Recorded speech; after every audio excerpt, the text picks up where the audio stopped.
Mga kapuso, makibalita naman tayo sa Araneta Center Bus Terminal. May live report si Oscar Oida. Oscar.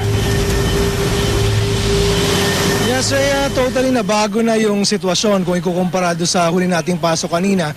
Marami ng taong dito ngayon sa may Araneta Center Bus Terminal at ayon sa pamunuan ng Turang Terminal, ito na yung inaasahan nila na magsipagdagsa dito para nga umuwi sa kanilang mga probinsya mula sa Pagsesemana Santa dito sa Metro Manila.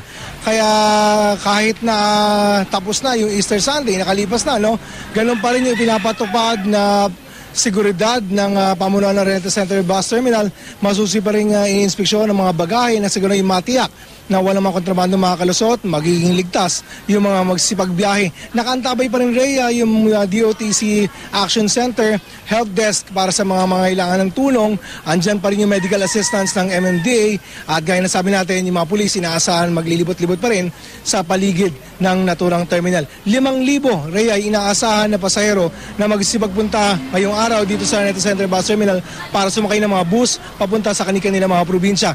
Halos ganyan din karami yung mga inaasahang pasahero na mga galing naman sa mga probinsya papunta dito sa Metro Manila. Pero ayon sa pamunuan ng terminal, bagamat ganun din karami, baka hindi na natin maramdaman yan dahil inaasahan na mula pa lang dyan sa may Alabang, Pasay ay magsipagbabaan na yung mga pasahero. Kaya pagdating ng mga bus dito sa terminal ay halos wala ng mga laman. Sa mga sandali dito, Rhea, ay maayos pa naman ang sitwasyon sa buong magdamag. Walang bad news na nangyari, walang krimen na i-report dito sa Araneta Center Bus Terminal. Rhea?